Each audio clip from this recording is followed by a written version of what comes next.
ప్రభువైన యేసు క్రీస్తు అతి పరిశుద్ధమైన నామములో కూడి వచ్చిన దైవ బిడ్డలందరికీ హృదయపూర్వకమైన వందనాలు. నా ప్రియమైన సహోదరి సహోదరులారా, ఈరోజు మరి శుక్రవారం కాబట్టి ఈ ఉదయకాల సమయంలో యేసుక్రీస్తును గురించి, యేసుక్రీస్తు యొక్క శిలువ మీద ఆయన పలికిన వంటి 7 మాటల గురించి మనము ఇటు సమయంలో ధ్యానించుకోబోతుండగా జాగ్రత్తగా వాక్యాన్ని మనం విందాం ప్రియులారా. లూకా సువార్త 23వ అధ్యాయము వచనం ఈ 34వ వచనాన్ని ఒకసారి జ్ఞాపకం చేసుకుందాం ప్రియులారా. బైబిల్ అందరూ ఉన్నవారందరూ తీసి వాక్యాన్ని చదవాలని ప్రభుపేట తెలియజేయబడుతుంది ప్రియులారా.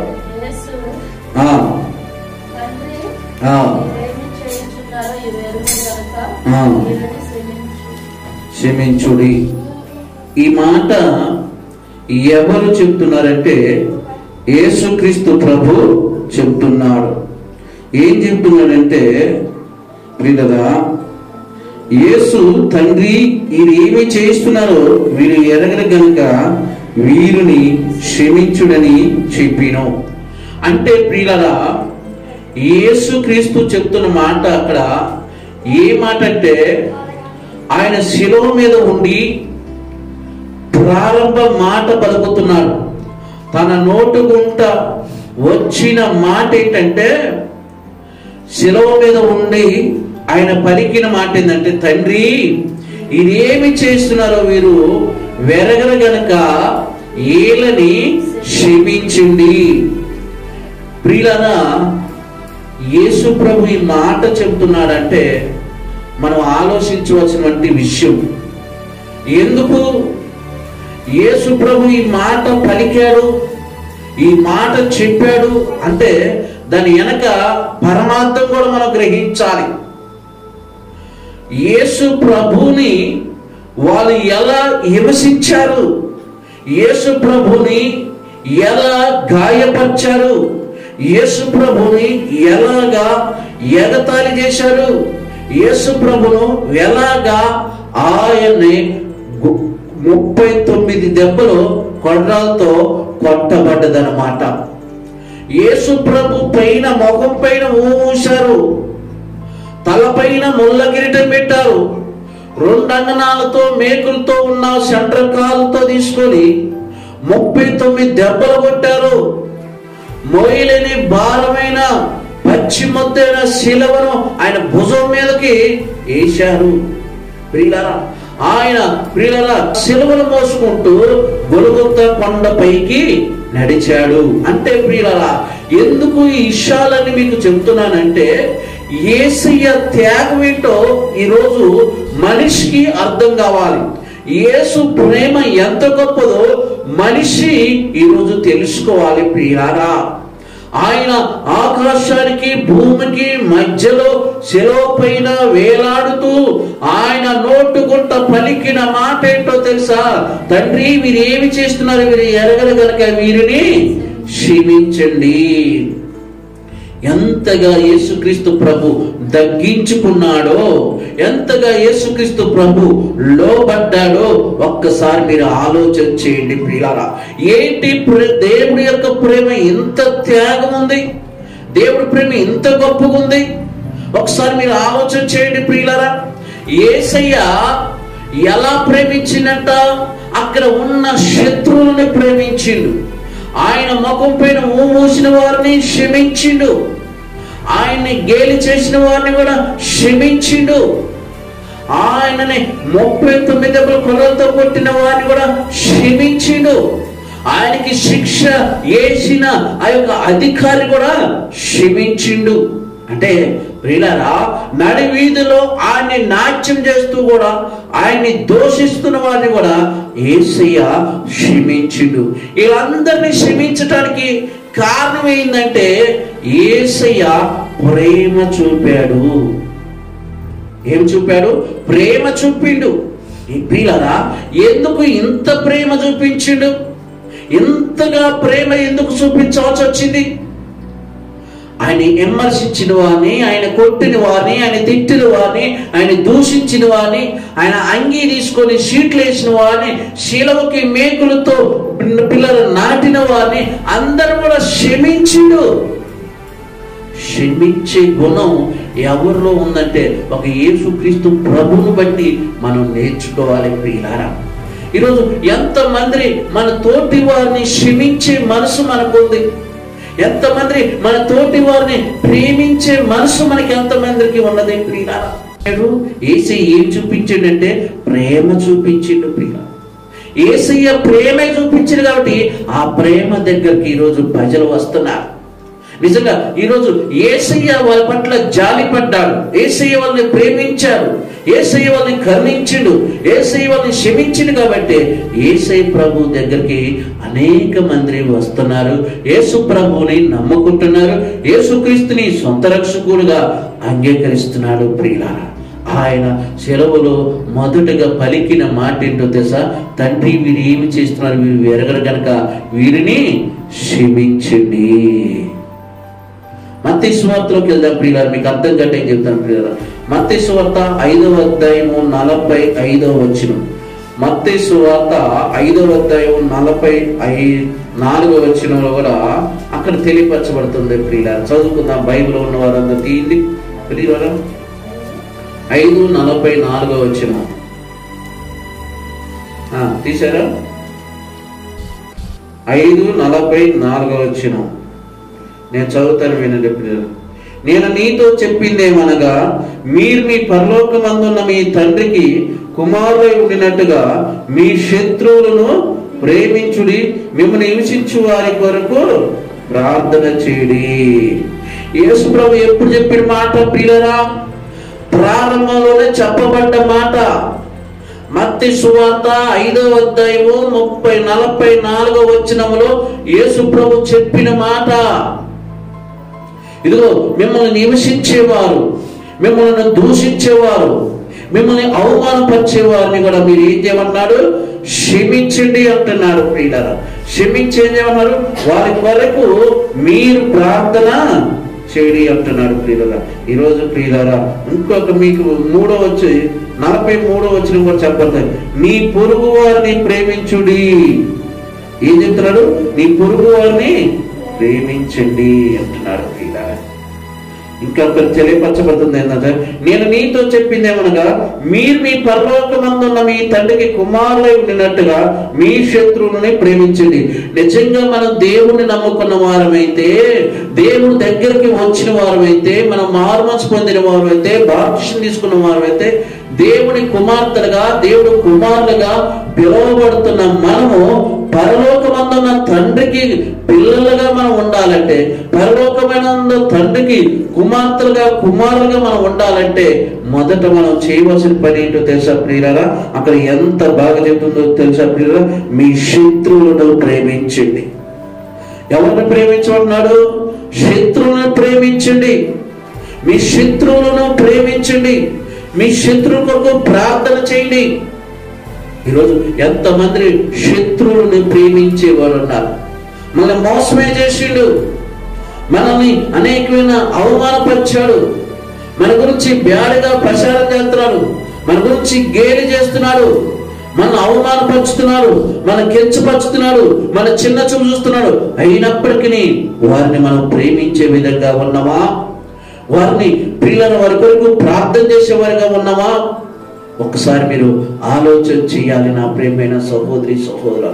ఈరోజు ప్రియులారా, యేసయ్యే తగ్గించుకున్నాడు కదా, యేసయ్యే లోపడ్డాడు కదా, యేసయ్యే తనకు తానుగా తగ్గించుకొని విధేయత చూపాడు. ఈరోజు ఎంతమంది ప్రియులరా మనం నోరు తెరిస్తే ప్రియులరా, నాకు పలానా వాళ్ళు శత్రువులు అండి, పలానా వాళ్ళంటే నాకు పడదండి, వాళ్ళ మొఖం చుట్టా కూడా నేను ఇష్టపడనండి, వాళ్ళ రోడ్డుకి వెళ్తా కూడా నేను ఇష్టపడనండి, వారి యొక్క మొఖం చూస్తే నాకు యాకలింపు వచ్చిందండి. ఈరోజు ఎంతమంది ఇలా చెప్పేవారు లేరు? ఈరోజు ఎంతమంది పిల్లల శత్రుత్వం పెంచుకునేవారు లేరు, గొడవలు పెంచుకునేవారు లేరు, కయ్యాన్ని పెంచుకునేవారుగా లేదు, గొడవలు పెట్టుకునేవారుగా లేరు, మనుషుల్ని విమర్శించేవారుగా లేరు, మనుషుల మీద షాడ చెప్పేవారుగా లేరు, మనుషుల్ని గేలి చేసేవారుగా లేరు. దేవుడు నమ్ముకున్న మనము తగ్గించుకోవాలి. దేవుడు నమ్ముకున్న మనము విధేయత కలిగి ఉండాలి. దేవుడు నమ్ముకున్న మనము లోబడి ఉండాలి. దేవుడు నమ్ముకున్న మనము మన జీవితంలో ఓపిక చాలా అవసరము. యేసుక్రీస్తు యొక్క జీవితాన్ని మనం జ్ఞాపకం చేసుకుంటే ఆయన మరణం వరకు ప్రేమించుడు, మరణం వరకు సహించుడు, మరణం వరకు కూడా ఎవరిని కూడా ఆయన విడిచిపెట్టలేదు. ప్రియులారా, అందరిను తన హక్కును చేర్చుకున్నాడు.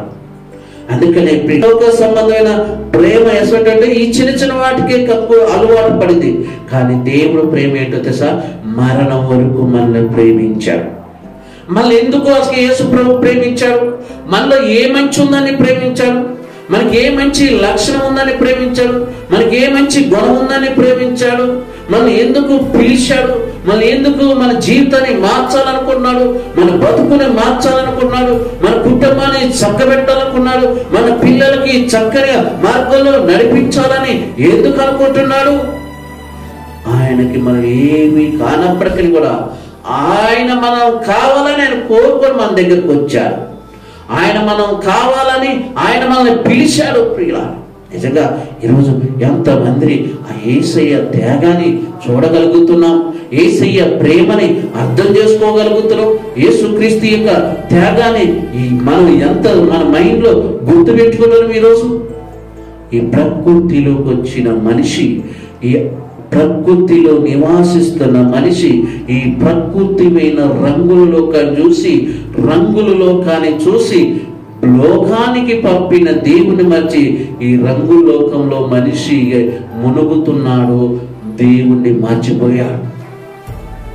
దేవుని మర్చిపోయారు చాలా మంది. ఎలా మర్చిపోయారా? ఈ అందమైన లోకాన్ని చూసి, ఈ అందమైన ఈ ప్రకృతిని చూసి, ఈ భూమి మీద బతికి ఈ కొద్ది కాలంలో ఎలా తిన్నావా, ఎలా తిరుగుదామా, ఎలా మోసం చేద్దామా, ఎలా జిమ్కి చేద్దామా, ఎలా మ్యాజిక్ చేద్దామా, అలా బతకటం నేర్చాడు. అవసరమైతే ప్రియుల ఒక మనిషికి నష్టం చేస్తున్నాడు, ఒక మనిషిని విమర్శిస్తున్నాడు, ఒక మనిషిని గాయపరుస్తున్నాడు, ఒక మనిషిని చంపుతున్నాడు. ఆ మనిషి కోసము ప్రియులారా ఎంతకైనా తెగిస్తున్నాడు. ఎందుకంటే ప్రియులారా, ఈరోజు మనిషిలో ఏం పెరిగింది? స్వార్థం పెరిగింది. మనిషిలో ఏం పెరిగింది? అసూయ పెరిగింది. మనిషిలో ఏం పెరిగింది? కుళ్ళుబోతు పెరిగింది. మనిషిలో ఏం పెరిగింది? దేశం నింపుకున్నాడు. కానీ యేసుక్రీస్తులో ఏమి నింపుకున్నాడంటే ప్రేమను నింపుకున్నాడు, సాత్వికం నింపుకున్నాడు, దీనత్వాన్ని నింపుకున్నాడు, తగ్గింపుతనం నింపుకున్నాడు. ప్రియులారా, తానుగా తగ్గించుకున్నాడు. ఈరోజు ఎంతమంది మనం తగ్గించుకుంటున్నాం? బైబిల్ చదువుతున్నాం, మనం పాటలు పాడుతున్నాం, మనం ప్రార్థన చేస్తున్నాం, మనం ఎంతగా తగ్గించుకుంటున్నాం, ఎంతగా లోపడుతున్నాం. ప్రియులారా, మనం తగ్గించుకోవటం వల్ల మన సొమ్మేం పోదండి, మనం తగ్గించుకోవటం వల్ల మనం అందమేం కరిగిపోదండి, మనం తగ్గించుకోవటం వల్ల మనం సిగ్గుపడాల్సి పడలేదండి. ఎవరిని బట్టి అంటే ప్రభు అయిన యేసుక్రీస్తుని బట్టి మనం తగ్గించుకోవాలి. ప్రభు అయిన యేసుక్రీస్తుని బట్టి మనం లోబడాలి.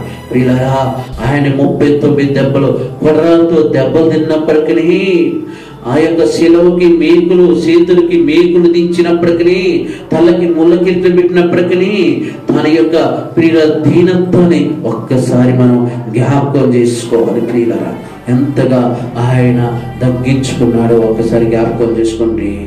లూకా సువార్త 6వ అధ్యాయం 27వ వచనం కూడా చూడండి. ప్రియులారా, లూకా సువార్త 6వ అధ్యాయం 27వ వచనంలో కూడా అక్కడ కూడా యేసయ్య చెప్పిన మాటను ఒక్కసారి మనం జ్ఞాపకం చేసుకుందాం. ప్రియులారా, లూకా సువార్త 6వ అధ్యాయం 27వ వచనం. ప్రియులారా, చదువుకుందాం ఒకసారి.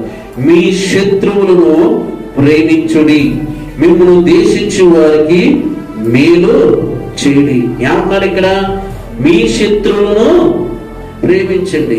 అంటే ప్రియులారా, ఆయన లూకా సువార్తలోను, మత్తయి సువార్తలోను, మార్కు సువార్తలోను, లూకా సువార్తలోను, ఈ 4 సువార్తలు ఎక్కువగా యేసు ప్రభు చెప్పిన పదే మాట ఏదో తెలుసా ప్రియులారా? ప్రేమించటం. రెండోది ఏంటో తెలుసు ప్రియులారా? ఆయన ప్రేమించిన వాడే కాకుండా ఏం చేస్తే సార్, ఆయన్ని దూషించిన వారందరూ కూడా తన హక్కును చేర్చుకొని వారిని ఆదరించిండు. ప్రియులారా, ఈరోజు ఈ వాక్యం వింటున్నా నీవు ఒక్కసారి జ్ఞాపకం చేసుకోండి. మన కళ్ళ ముందు యేసు క్రీస్తు కనపడుతున్నాడు, మన కళ్ళ ముందు ప్రభు మనకు కనపడుతున్నాడు. మనం ఏదైనా మాట అంటే ప్రియులరా ఎంతో కోపం వస్తుందో ప్రియులరా, ఏ మాట చెప్తే ప్రియులరా ఎంతగా మనం ప్రియులరా ఎనకుండా వెళ్ళిపోతున్నాం, ఒక్కసారి ఆలోచన చేయాలి ప్రియులరా. అందుకనే బైబిల్ ఇంకొక మాట ఉంది మీకు జీవితం ప్రియులరా, అదే లూకాసు సువార్త 6వ అధ్యాయము 38వ వచనంలో కూడా తెలియపరచబడుతుంది ప్రియులరా. అదే లూకాసు సువార్త 6వ అధ్యాయము 38వ వచనం, క్షమించుడి అప్పుడు మీరు కూడా క్షమించబడును. క్షమించండి అప్పుడు మీరు కూడా క్షమించబడతారు. నేను పొరపాటున క్షమించను, పొరపాటున నేను ఒప్పుకోను అని నువ్వు అనుకోనుకో, నిన్ను కూడా దేవుడు పొరపాటున క్షమించడు, దేవుడు నిన్ను కూడా ఒప్పుకోడు. చాలా మంది అంటారు చచ్చినాక నేను నాకు ఆ యొక్క మొత్తలో ఆ ఇంట్లో అడుగు పెట్టినంట, చచ్చినాక నిన్ను మొయ్యటానికి నలుగురు కావాలి. నా ప్రియమైన సహోదరి సహోదరా, క్షమించాలి, ప్రతి ఒక్కరిని క్షమించాలి, ప్రతి ఒక్కరిని ప్రేమించాలి. శరీర సంబంధమైన ప్రేమ కాదు కానీ దేవుని సంబంధమైన ప్రేమలో మనం ఉండాలి. దేవుడి యొక్క ప్రేమలో ధరించుకోవాలి, దేవుడు ప్రేమను మన హృదయంలో నింపుకోవాలి, దేవుడు ప్రేమలో మనం వెదగాలి, దేవుడు ప్రేమలో మనం అభివృద్ధి పొందాలి, దేవుడు ప్రేమను ఇతరులకి చూపించి మాదిరిగా మనం ఉండాలి. చాలా మంది ప్రియమైన సహోదరి సహోదరుల, ఈరోజు మనం చెప్పుకున్న ప్రతి మాటను బట్టి ఈరోజు మనకి ఏమి చెప్పుతుందో అంటే ప్రియులగా క్షమించే గుణం మనకు ఉండాలి. నువ్వు ఎక్కడైనా నిలబడగలుగుతావు, నీ కాడ క్షమించే గుణం ఉంటే, నీలో ఇతరుల్ని ప్రేమించే గుణం నీలో ఉంటే, ఇతరుల్ని జాలి చూపించే గుణం నీ కాడ ఉంటే నువ్వు ఎక్కడైనా నిలబడగలుగుతావు, ఏ పనైనా నువ్వు చేయగలుగుతావు, దేన్నైనా సాధించగలుగుతావు. ఎందుకంటే ఈ 3 మనిషికి చాలా అవసరం. ఒకటి ప్రేమ, రెండోది ఓపిక, మూడోది ప్రియులారా ఎదుటి వారికి జాలి చూపించటం. యేసు ప్రభు ఏ నేర్పాడు ఈరోజు క్రైస్తవుడుగా, క్రైస్తవురాలుగా, సంఘంగా, సంఘ పెద్దలుగా, శావుకులుగా, శావుకురాలుగా మనం ఈరోజు ఎటువంటి యొక్క ప్రేమ కలిగినో ఒక్కసారి మనం ఆలోచన చేసుకొని మన జీవితంలో మన యొక్క వ్యక్తిత్వంలో జ్ఞాపకం చేసుకొని పశ్చాత్తపడదామా, మన యొక్క పొరపాట్లని ఒట్టుకొని ప్రభు పాదాల దగ్గర ప్రార్థన చేద్దామా ప్రియులారా. అందరూ కూడా ఒక్కసారి ఈ మాటలను ఆలోచన చేయండి. యేసయ్య ఎందుకు వాళ్ళందరినీ క్షమించాడు? ఈరోజు ఎందుకు మనం క్షమించలేకపోతున్నాం? ఎందుకు సహించలేకపోతున్నాం? క్షమించాలి. ప్రతి ఒక్కరిని క్షమించితే, మంచి చేస్తే మనకి మంచి జరిగింది, చెడు చేస్తే చెడు జరిగింది. అది చిన్నదా పెద్దదా ఇంకా పెద్దదా అని కాదు. నువ్వు ఎంత చిన్న మంచి చేసినా, ఎంత పెద్ద మంచి చేసినా అది నీకు గుర్తించింది. చెడు చేసినవా ఆ చెడు నీకు ఎప్పుడు మళ్ళీ రెడీగానే ఉండింది. దయచేసి ప్రియులారా, ఈ వాక్యం ఈరోజు ఈ మాట ద్వారా దేవుడు మనకి ఏం చెప్తున్నాడంటే, మనము యేసయ్య చెప్పినట్టుగా తండ్రి వీరు ఏమి చేస్తున్నారు వీరు ఎరగరు కనుక వీరిని క్షమించు. మనం కూడా క్షమించుదాం. యేసయ్య ప్రేమ ఇతరులకు చెప్దాం, యేసుక్రీస్తు కార్యక్రమాలు ఇతరులకు చెప్దాం, యేసు యొక్క బోధలు ఇతరులకు చెప్దాం, యేసుక్రీస్తు పాటలు ఇతరులకు తెలియజేద్దాం, యేసుక్రీస్తు యొక్క సాక్ష్యాన్ని ఇతరులకు చెప్దాం. మనం ఇవన్నీ చెప్పాలంటే మనలో ఓపిక ఉండాలి, సహనం ఉండాలి, ప్రేమ ఉండాలి, తగ్గింపుతనం ఉండాలి. ఈరోజు ఎంతమందిని తగ్గించుకున్నాం ప్రియుల? చాలా మంది తగ్గించుకోవటానికి ఇష్టపడరాలి. నేను మంచి ప్రియులరా నాది రిచ్ ఫ్యామిలీ అనుకుంటా, లేకపోతే నాది మంచి జాబ్ ఉన్నోని, నేను ఉన్నతమైన స్థితిలో ఉన్నాను, నాకు పలుకుబడి ఉంది, నాకు డబ్బు ఉంది, నాకు మంచి జాబ్ ఉంది, నేను హైటెక్ చదివాను, బీటెక్ చదివాను. ప్రియులరా ఈ అన్ని దేవుడి దగ్గర పనికిరావు ప్రియుల. నువ్వు చదవచ్చు, నీకు హోదా ఉండొచ్చు, పలుకుబడి ఉండొచ్చు, కానీ అది నీ ఇంటి వరకే పరిమితం. కానీ దేవుడి దగ్గరకు వస్తే అందరూ సమానమే, అందరూ దేవుడికి లోబడాల్సిందే, అందరూ దేవుడు మాట వినాల్సిన వారమే. ఒక్కసారి మనం ఆలోచన చేసుకొని మన జీవితాలు సరి చేసుకొని ఈ శిలువ గురించి మాట్లాడిన ప్రతి మాటను మన హృదయంలో భద్రపరచుకొని యేసుక్రీస్తు యొక్క బాటలో, యేసుక్రీస్తు మాటలో, యేసుక్రీస్తు వాక్యంలో, యేసు చేసిన బోధనలో మన జీవితాన్ని కట్టుకుంటూ ప్రభువుకి నమ్మకం ఉంటూ మరణం వరకు దేవుడికి నమ్మకంగా, సంఘానికి నమ్మకంగా, కుటుంబంలో నమ్మకంగా, దేవుడికి మహిమకరంగా మన జీవితం ఉండాలి ప్రియులారా. దేవుడు ఇటు మాటలు మన హృదయంలో భద్రపరిచి మనం దీవించునుగాక. అమ్మగారు ప్రార్థన చేసింది.